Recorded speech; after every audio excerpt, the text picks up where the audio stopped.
Happy birthday, guys. I wanted to take this opportunity to make a video that I really have been talking about and wanting to make for a long time, but I just never committed to the bit. I just never did it. But today, I will actually do it. I will do it on our 250th birthday. It's 250 years. There's got to be a word for that. I love the beauty of this continent.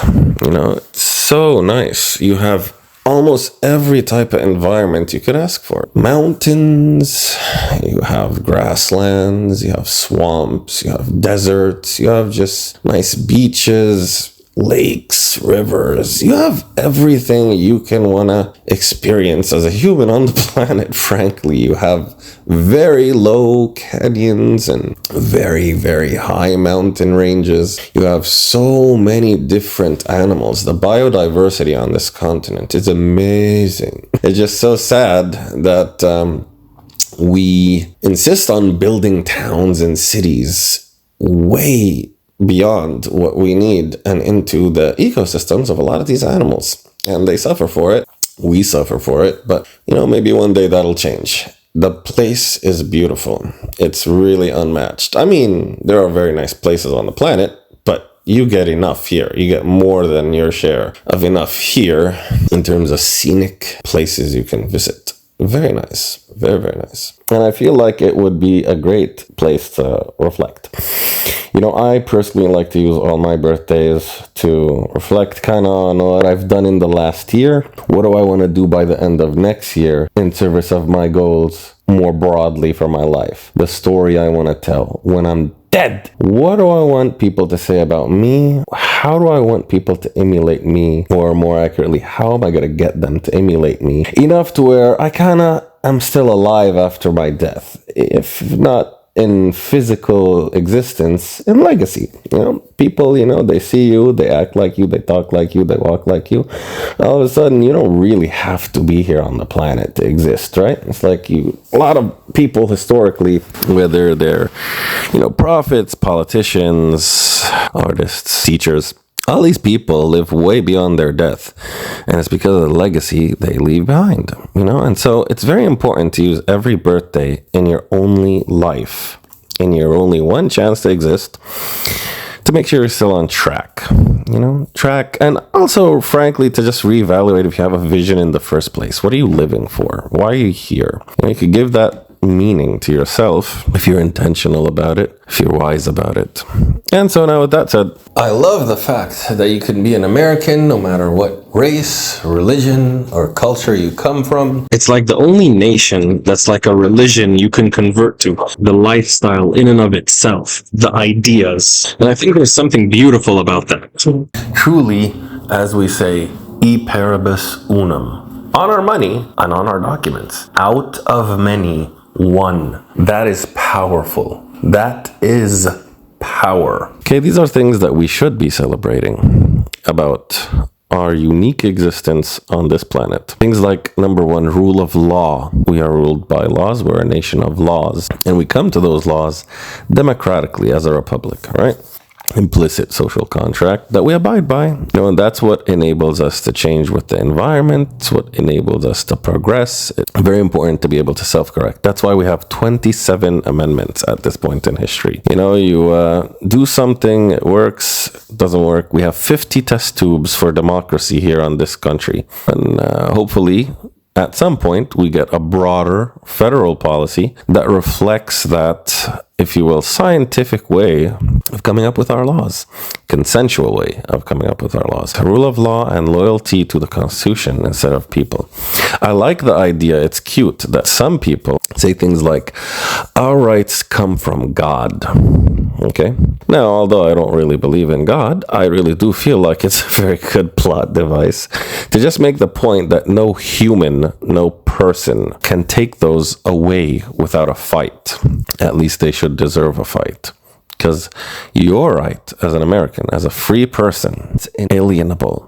because it comes from no human, no man who is in fact equal to you. You know, the point being that to any person that wants to overstep their authority, executive, they get to understand that the people he is ruling understand that their rights don't come from him. We're the land of the free, the home of the brave, right? Give us liberty or give us death. Very cute, very quaint things to say, until you actually have the balls to live by that and the implications of that, I would say at least. But okay, beautiful concepts. The ideas, very, very nice ideas so far. I love the Second Amendment. I love the First Amendment. I love the Fourth and Fifth Amendment. I love a lot of the amendments. It's the idea that we don't want cruel and unusual punishment in our country. These things aren't things that other countries write down on paper to restrict their government. Okay, we did that. That's unique. You should celebrate that. You should be happy and proud of that. We made it very clear from the get-go, and it's a principle we try to live by, that every human is equal under the law. So many people, whether on the battlefields or in cotton fields, in factory floors, or in the streets picketing and protesting. All these people, all that effort brought us to where we are today and ensured that we had a 250th birthday as a nation. All that should be meaningful and it should be cause for action. At least you should question yourself. What am I doing to contribute to this experiment? It says in our founding documents that we are trying to be a more perfect union. We're not perfect, but we try to be better.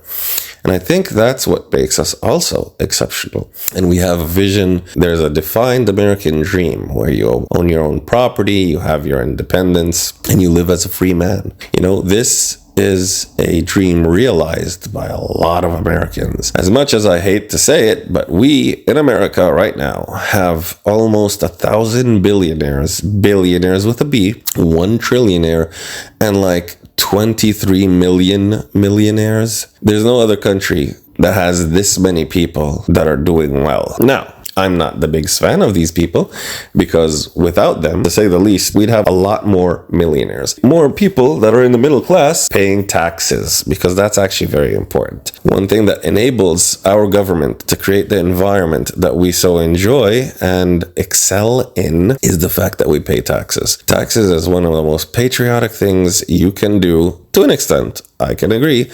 I don't forget, and I won't forget about the Tea Party people there, and one of the reasons why we left Britain. But it is very important to fund our dreams. It's very important to fund the environment that enables us to pursue our dreams, to pursue our happiness, to pursue our independence.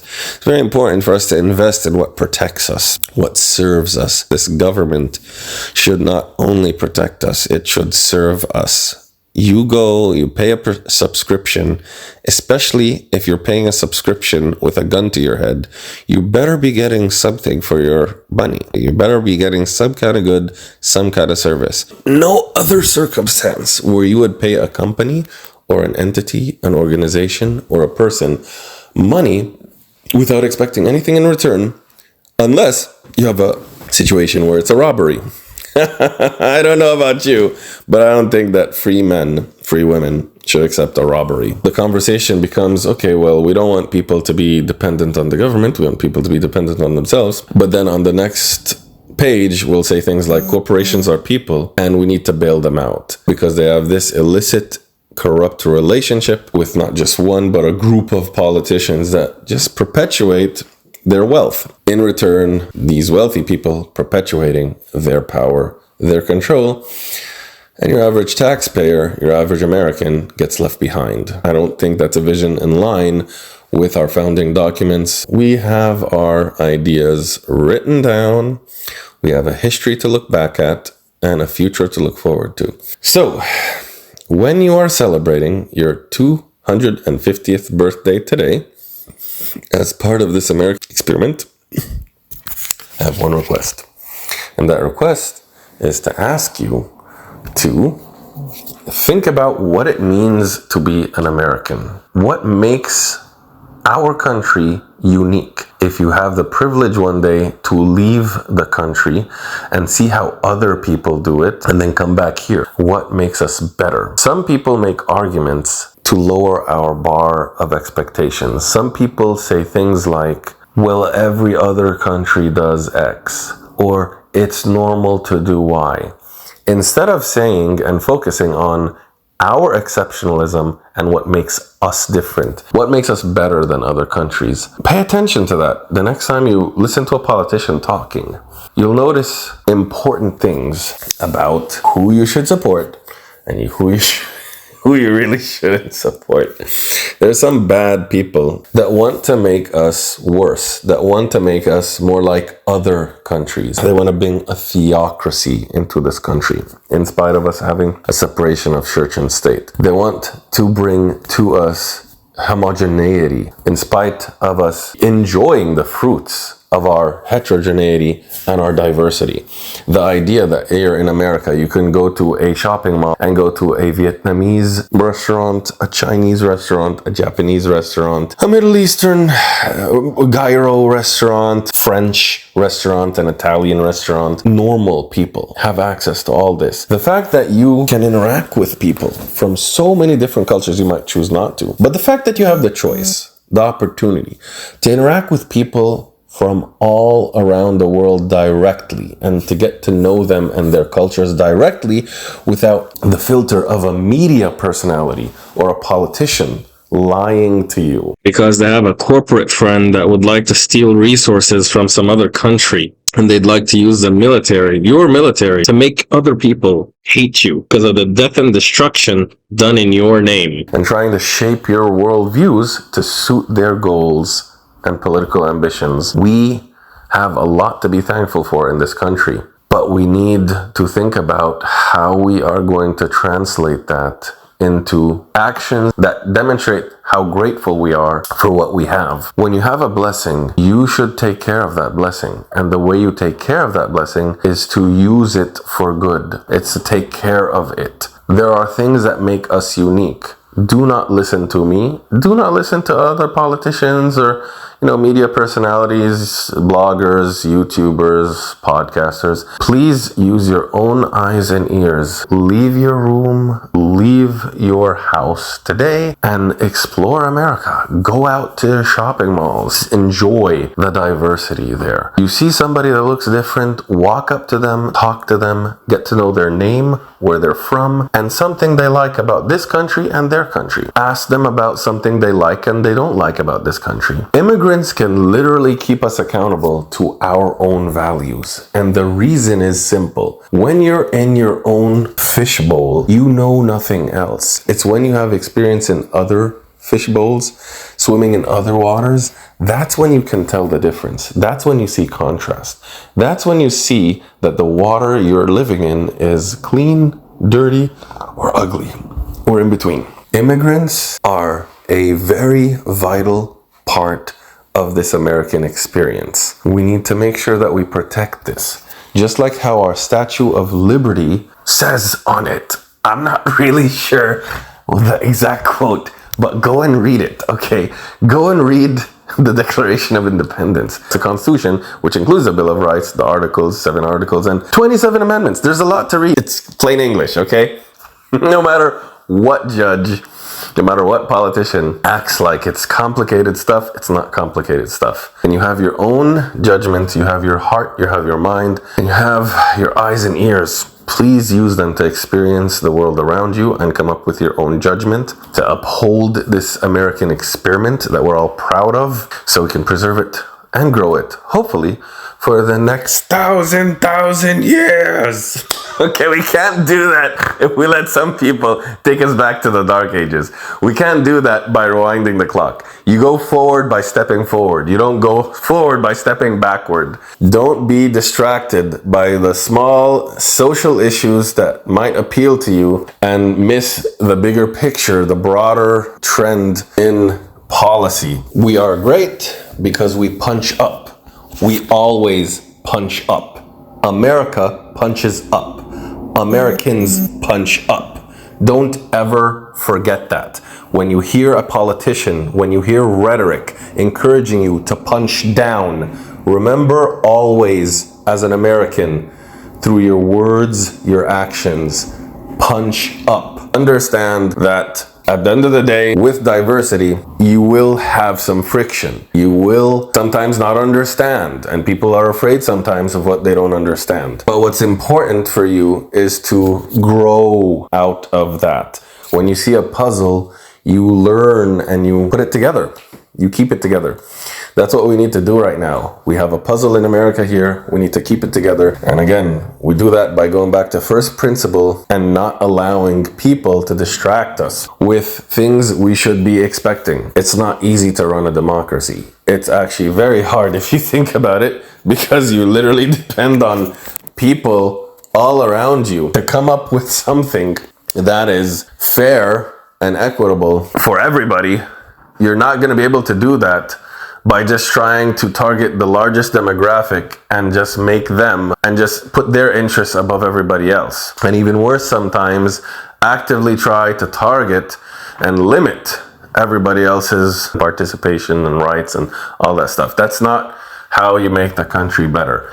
That's not how you handle a relationship. When you're in a relationship and one person is dominant, if they exercise their dominance to just simply pursue their own interests and be damned the interests of their partner and their kids or extended family, this is the definition of an asshole.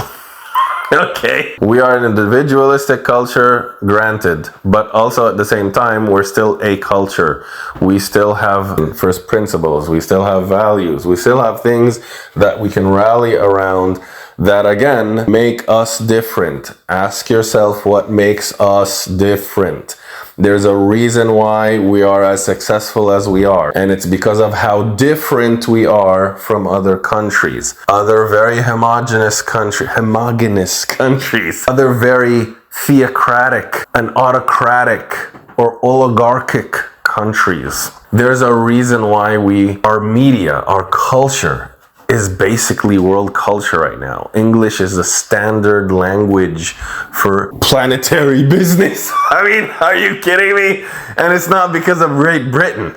It's because of America. Our movies, our TV shows, people know who Joey from Friends is in fucking Ukraine.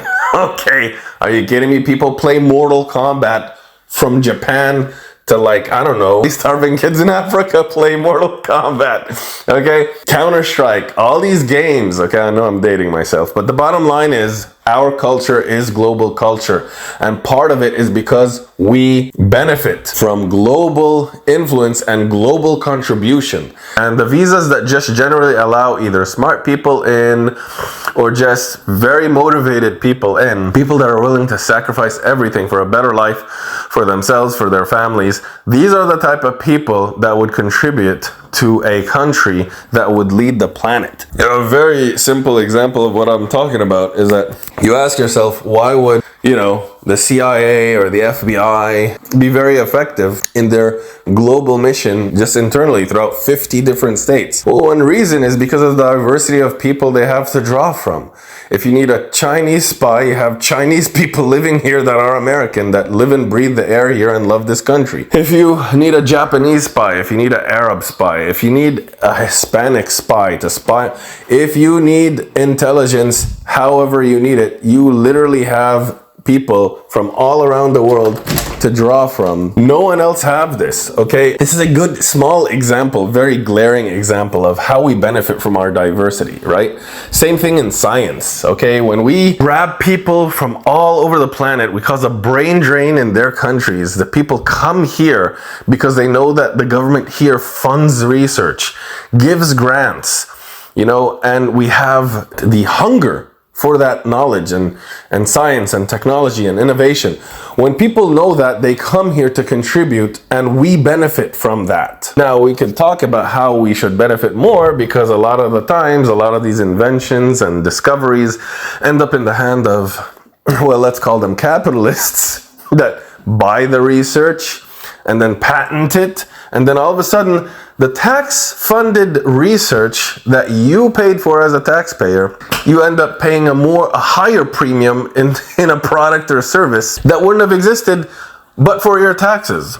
There are a lot of things you need to think about on this 250th birthday after you party.